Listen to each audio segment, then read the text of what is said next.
Outro dia eu fiz um comentário na postagem do meu amigo, um amigo, que era sobre o conflito árabe-israelense. Ou melhor, o conflito palestino-israelense. E o meu comentário trazia alguns apontamentos de base religiosa. Esse meu amigo escreveu embaixo que não discutia religião. Simplesmente impossível você entender a maior parte dos conflitos do Oriente Médio sem a noção da religião. Tanto o judaísmo quanto o islamismo, eles não fazem diferença entre religião e vida política. Inclusive o Alcorão, ele é um programa político, bem como a Torá, né? Os 5 primeiros livros do Antigo Testamento, chamado Pentateuco, é um programa político. O judaísmo ele surgiu como uma religião civil, né? Para regular e organizar a vida dos antigos israelitas na terra de Israel. O Islã, que surgiu 700 anos depois de Cristo, ele tomou muito disso, só que em vez de pensar no povo ligado à terra, Maomé pensou no povo, né? O povo de todas as terras, embora hoje quem se torne muçulmano, de uma forma ou de outra, acabe adquirindo alguns costumes e práticas que são próprias do povo árabe, né? É comum você ver uma pessoa no Brasil que se converteu ao islamismo e passa a utilizar vestimentas árabes, né? Que foram desenvolvidas para aquele tipo de clima, para aquela região. Mas são questões. O cristianismo já não tem isso. Quando ele se envolve com política, é sempre uma anomalia, né? Se você ler o Novo Testamento, você vai ver que Jesus disse em algum momento, eles vieram e perguntaram para Jesus, né, sobre uma moeda que tinha sido cunhada pelos romanos, né? Era uma pegadinha, mas ele respondeu o seguinte: olha, de quem é essa esfinge? Ah, é de César. Então, é Deus o que é de Deus e é César o que é de César. A gente entende nesse sentido que ele estava dividindo as coisas. Afinal de contas, ele era judeu, ele vivia dentro da realidade de Israel. Israel era assim, vamos dizer assim, uma teocracia. Não era, estava dominada pelos romanos, né? Ela era mais uma hierocracia, né? Um comando de sacerdotes. Então, dentro daquele contexto, né, ele vivia aquela realidade.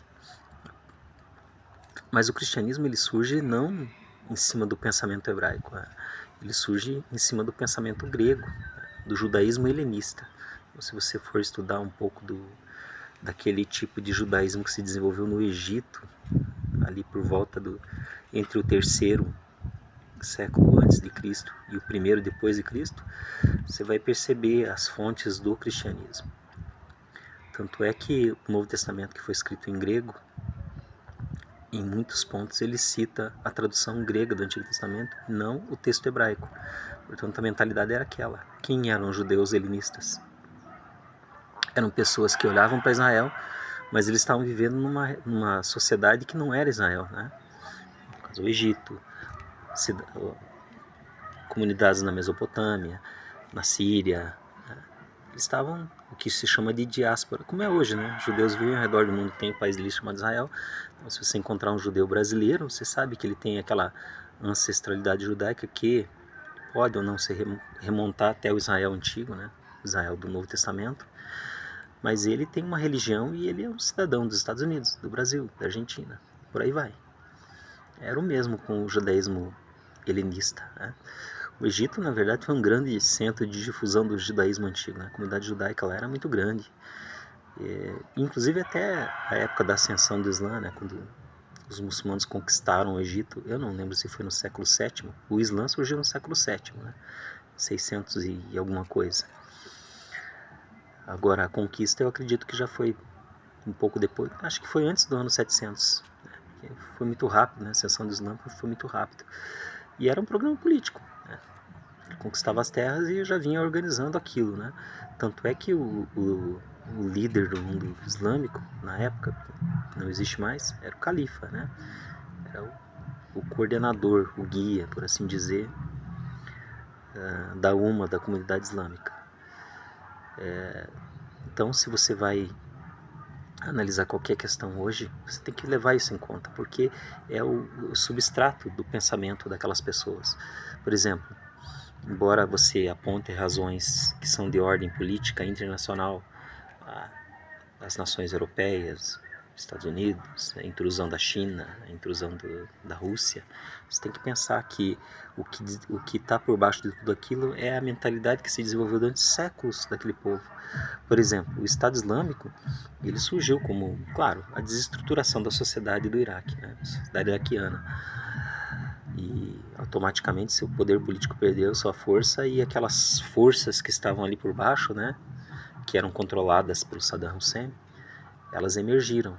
Saddam Hussein era um nacionalista árabe, mas embora muçulmano, mas o que contava ali não era, né, a ideologia do Baath, né, que é a parte dele, não era essa, né? Tinha lá o substrato islâmico, mas não era o que contava, era o nacionalismo mesmo. E o Estado Islâmico, ele surge dentro de uma expectativa escatológica, né? De, primeiro, estabelecer o califado, né? Porque os muçulmanos estão esperando há séculos por isso, né? As nações árabes e nações muçulmanas estão divididas, né? Com seus reis, presidentes, né? Eles não têm um califa, aquela pessoa que vai tanto ter o poder político quanto o poder religioso. E é isso que o Estado Islâmico desejou. Além do mais, ele pegou algumas, vamos chamar assim, de profecias, né? Eles têm, os muçulmanos, eles têm tradições que eles chamam de hadiths, né? Eu não lembro bem se essa do Estado Islâmico é ligada a uma ou outra hadith, né? Mas existia essa tradição que ligava o momento do apocalipse, né? Esse momento apocalíptico, essa luta de, se realizando exatamente naquela região, né? Na região da Síria. Então, como é que você vai entender que muitas pessoas ao redor do mundo foram para lá? As pessoas imaginam assim que esse tipo de terrorismo ele está defendendo o país dele, a justiça. Não é isso, né? Claro, ele está defendendo um tipo de justiça, mas ele está querendo estabelecer o reino de Alá na Terra, né? Está querendo estabelecer a submissão a Alá, né? É isso, porque eles acreditam que, com base na fé deles, que uma vez que a sociedade seja organizada segundo esses princípios, haverá justiça. Então, tanto é que se você conversar com muçulmanos, né, eles vão sempre defender que nos países islâmicos as coisas são mais justas, a criminalidade é menor, né? Talvez um ocidental vai dizer, não, isso é um barbarismo. A mulher vive em submissão, eles cortam a mão do criminoso, eles matam homossexuais, esse tipo de coisa, né? Mas para a cabeça dele não é isso. Para a cabeça dele, aquela é a ordem certa, entende? E ele está estabelecendo que Allah previu. Se Allah disse, quem é o homem para dizer que não, né? Então, no caso do judeu que vive em Israel, que também é uma religião, imagine que ele, essas comunidades, né, que foram colonizar Israel, elas viveram durante séculos na esperança de um governo, né? Embora, assim, muitos dos sionistas, né, o sionismo nasce num contexto totalmente mundano, né? A gente chama isso de... Qual é a expressão correta? Mas fora do escopo religioso, né? Fora do escopo religioso, mas mesmo assim, por baixo daquele desejo de voltar para Israel estava a tradição religiosa daquele povo, né? Então, de certo modo, eles também vão agir porque os ancestrais deles viveram ali e eles acham que realmente tem direito àquela terra, que Deus deu para eles e é isso. Então, se você não levar isso em conta, você não vai entender aquele conflito jamais.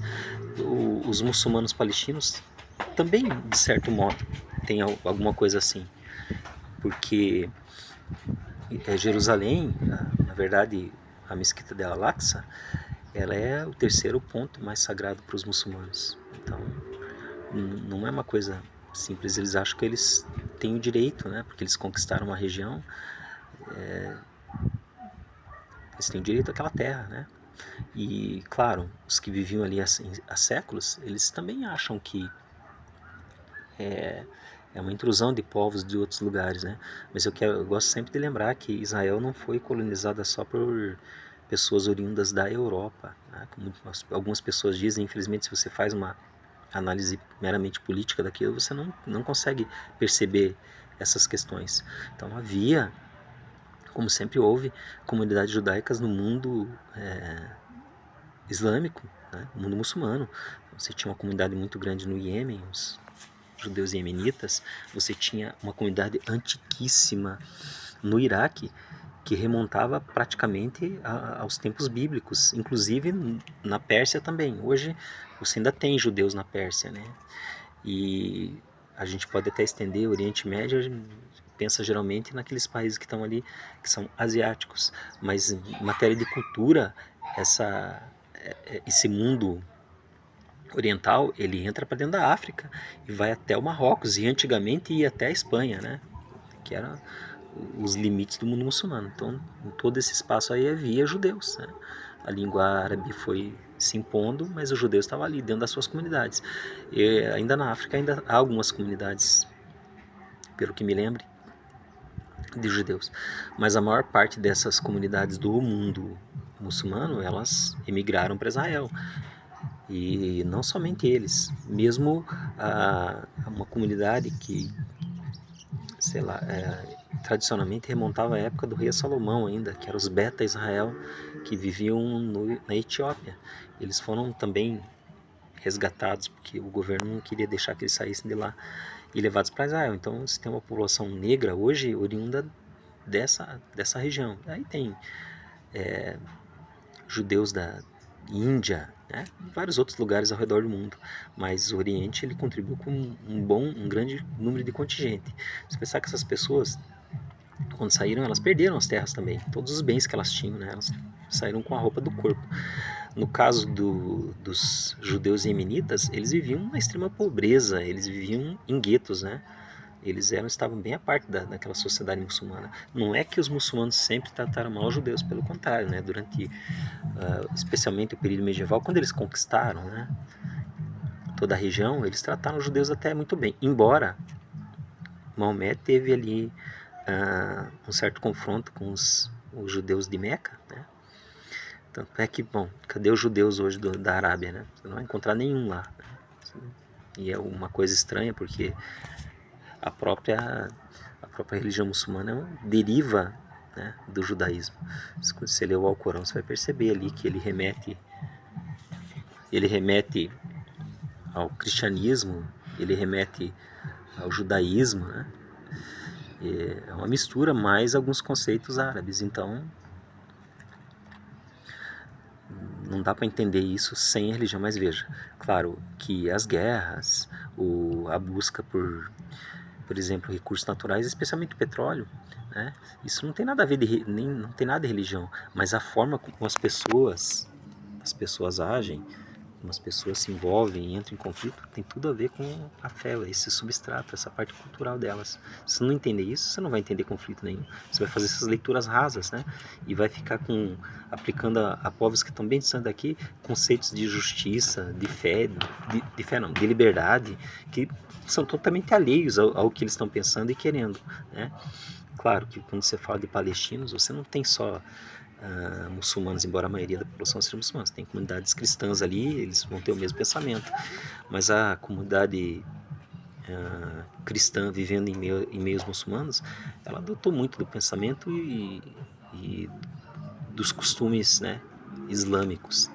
Então é uma comunidade cristã mais islamizada, né, dentro de toda aquela realidade ali. Claro que você tem que pensar sempre do ponto de vista humano, né? O sofrimento que está gerando e tudo mais. Só que muitas vezes, no caso de Israel, as pessoas pregam uma solução que nem é uma solução, né? É simplesmente a destruição daquele povo. Eu não estou defendendo as coisas que aquele governo faz, porque uma coisa é o governo, outra coisa é o povo, né? Embora o povo é aquele que suporta o governo, né? Então o povo, de certo modo, é sempre responsável pelo governo que tem, né? Não dá para, tipo, não é como Pilatos, lavar as mãos com relação ao que o governo está fazendo. nem lá, nem aqui, nem em lugar nenhum, né? A pessoa é sempre responsável pelo governo que tem, né? De certo modo. E o que o Estado de Israel faz, né? Não, não é um negócio para ser louvado, né? Mas, por outro lado, quando você faz uma análise mais fria, você vai percebendo, pelo menos, a realidade que aquelas pessoas estão submetidas. Os judeus, quem conhece a história deles, sabe que eles foram... A espada sempre teve desembainhada para ele, contra eles, né? Primeiro foram os cristãos, né? Os cristãos perseguiram muito os judeus. E é até admirável que existam judeus ainda, né? Como? Né? Eles viveram no mundo muçulmano, eles viveram até bem, sabe? Eles começaram a ter algum problema, bom, de vez em quando estourava um problema ou outro, né? Porque sempre havia um governante que achava que não, a gente está aqui, né? Maomé, vocês têm que aceitar Maomé e se tornar muçulmano, não tem mais por que se apegar ao judaísmo, né? Isso é uma coisa complicada. Mas muitos governantes muçulmanos eram tolerantes tanto com o judaísmo quanto com o cristianismo, né? Tanto é que eles existem até hoje no Oriente, né? Você não vai ter judeu nesses países muçulmanos, mas você tem cristão, pelo menos na Síria, no Líbano, né? No próprio Iraque, não tem na Arábia, né? Na Arábia não tem, é dispensar. Então, eles conseguiram viver durante muito tempo. A coisa começou, o caldo começou a entornar, né? Quando um grupo islâmico específico, que eu não me lembro o nome, tomou o governo do que era a Espanha, né? E daí eles começaram a apertar um pouco a coisa. Esses judeus da Espanha emigraram então para o Marrocos, né? E para outras partes do Oriente Médio. Um dos grandes nomes dessa época é Moshe Maimônides, né? Foi para o Egito, né? E ali ele se tornou líder da comunidade judaica e até, se não me engano, médico do sultão. O sultão da época era Saladino, né? Para você ter uma ideia. Saladino era árabe, né? Era curdo. Outro povo que existe sem terra, né? Os curdos, e que ninguém fala, né? Isso tem uma dificuldade grande. Viveria entre o Iraque, se não me engano, o Irã, Turquia, aquela região toda ali, né? Inclusive, os curdos, eles têm uma língua que é aparentada com o persa, né? Uma língua de natureza indo-europeia. Né? O persa não é árabe, não é semita como o árabe, né? O hebraico, o aramaico, é uma língua diferente. Então, o contexto lá é muito variado, né? É muito grande. E se você não atentar para essas questões de ordem religiosa, você não entende aquele conflito, né? Você vai fazer leituras bizarras ou muitas vezes até com um pouco de justiça, né? Do seu ponto de vista, mas que não dizem nada a respeito do que está acontecendo de fato. Daí você vai defender bandeiras, né? Ou a favor da Palestina livre, ou contra os palestinos, que também é uma coisa até desumana, né? De comemorar a morte de crianças e pessoas inocentes, né? A coisa é muito mais complicada. Os muçulmanos têm tudo para se dar bem com os judeus, né? Eles têm como alcançar algum tipo de paz. Eu particularmente, eu vejo que muito do conflito deles se deve a um pouco de intrusão ocidental, né? Os interesses ocidentais, tanto na época da criação do Estado de Israel, né? Do bloco soviético e do bloco capitalista, e hoje, né? Os poderes que estão aí por trás disso, né? Israel é visto como aliado dos Estados Unidos, então qualquer coisa que ele fizer vai ser alvo de muitas críticas por parte daqueles grupos que são contra os ocidentais, né? Mas se fosse diferente, por exemplo, se Israel tivesse aliado com a União Soviética, que é uma coisa que poderia ter acontecido, né? Hoje ele estaria sendo incensado pelos mesmos grupos que estão criticando. Então você analise isso, né? Põe na sua cabeça. Eu não tenho pretensão de estar certo, de estar correto, né? Mas é uma coisa que fica bem patente aos olhos da gente.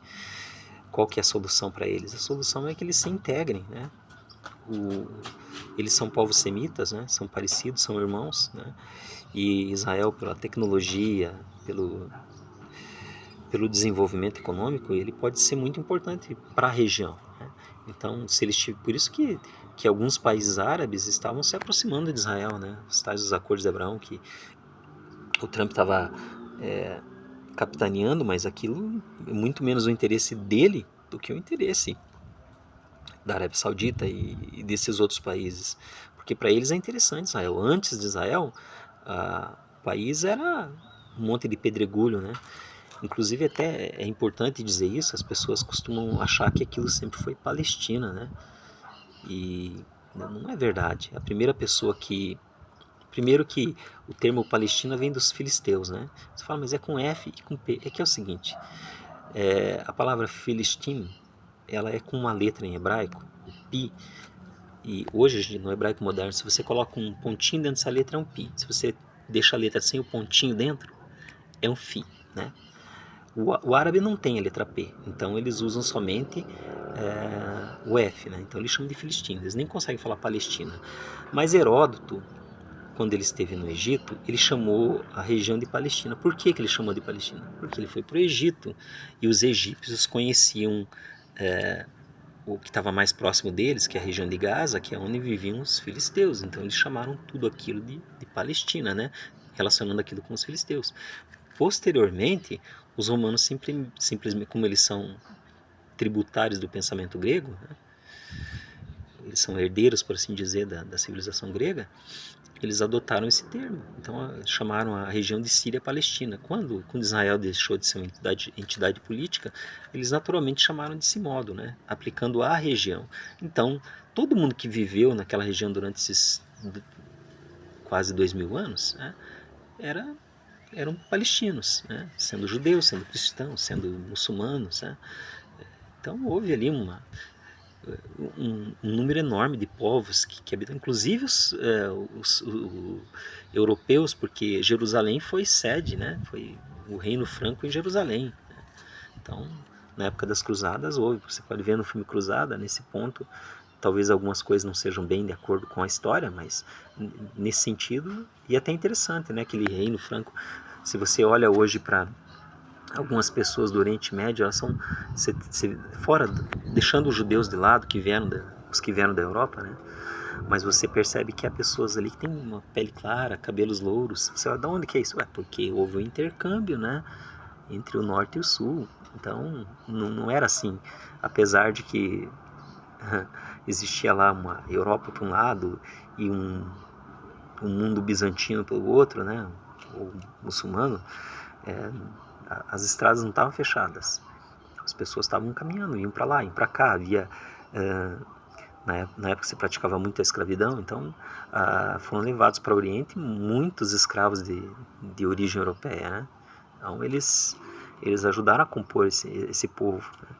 E hoje a gente chama tudo aquilo de árabe, né? Nem assim, é árabe por causa da cultura e da língua, mas eram os povos que estavam ali há muito tempo, né? Os fenícios no que hoje é o Líbano,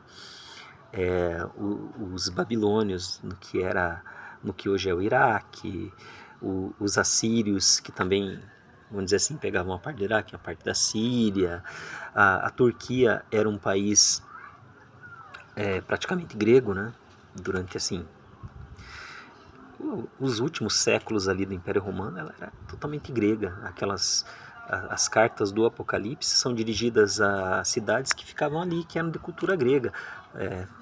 Paulo, né, o apóstolo, ele nasceu em Tarso, que ficava dentro da Turquia moderna, né? A Turquia, na verdade, os povos, os turcos, eles desceram das estepes asiáticas, eles eram mais assim aparentados com os mongóis, né?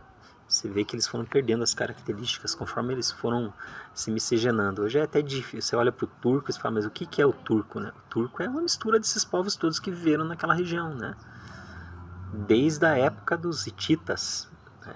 Imagina quantos povos foram e viram ali. A própria Guerra de Troia, né, narrada na Ilíada do Homero, ela tem lugar naquele local, né, naquela região.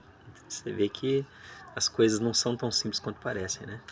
Mas eu comecei toda essa história para dizer que, basicamente, eu dei tanta volta, tanto rolo, só para dizer que é difícil você entender qualquer conflito lá hoje se você não levar em conta esses aspectos históricos e religiosos, né? Sem tomar partido ou sem querer assim aplicar a religiosidade para explicar todas as coisas. Não é isso. É entender a religião como substrato do pensamento daquelas pessoas e da vida delas, tá? Tô aqui com o Frajola, que tá aqui dormindo um pouquinho, muito preguiçoso, né? Espero que vocês não estejam dormindo como ele.